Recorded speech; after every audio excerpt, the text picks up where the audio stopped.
হে আজিৰ সময় থাকোঁতে তোমাৰ অন্তৰ্গত পৰিষ্কাৰ কৰি লোৱা। হে আজিৰ সাৱধানবাণীহে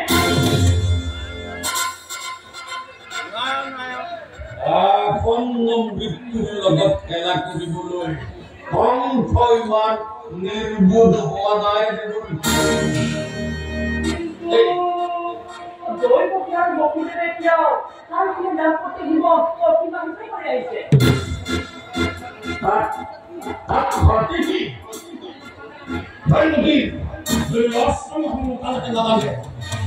এতিয়াও দুটি সন্তানৰ মাতৃ কৰাই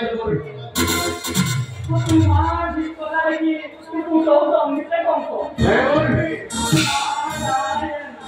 ইয়াকে ভাবি তুমি তেনেহলে বকুলেকৰ পূৰ্ব প্ৰতিশ্ৰুতি ৰক্ষা কৰি মন্দিৰৰ পৰা পাহিয়ে পাহিয়ে আমি তোমাৰ হাতত তুলি দিয়া সন্তানটি দিনৰ তুমি বকুলেকৰ হাতলৈকে তুলি দিছিলা।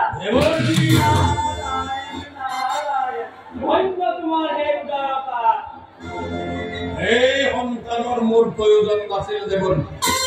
এই আছিল বসুদেৱ দৈৱকীৰ প্ৰথম সন্তান।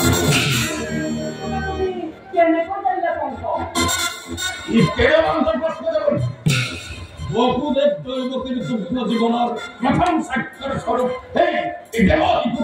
আপুনি এইটো কেনেকৈ অস্বীকাৰ কৰিব?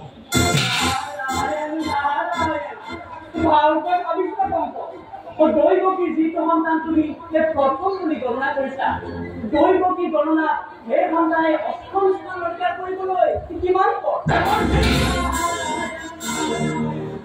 এজনী নাৰীৰ জীৱনৰ গোপন ৰহস্য আনেতো নাজানে ৰাজন।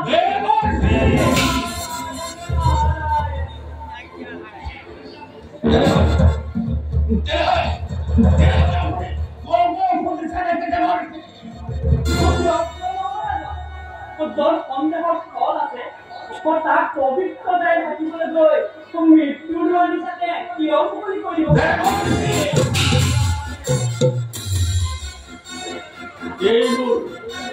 এইবোৰ আপোনাৰ ভ্ৰান্ত ধাৰণা।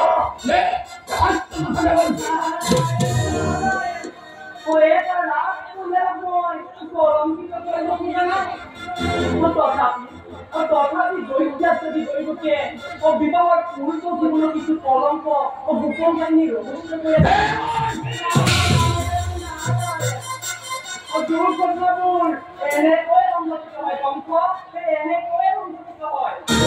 পূৰ্ব জন্মটিৰ কাৰণে শ্ৰী হৰিনাথ বিনাশ ঘটিছিল। পৰজন্মে সেই কালনিয়ে যদি কংসৰ নাম ল'ব পাৰে, শ্ৰী হৰি নৰৰূপৰ লৈছো অসম্ভৱ নহয় ৰাজন। নাৰায়ণ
প্ৰতিকাৰৰ কাৰণে সদায় প্ৰস্তুত আছে মহাৰাজ।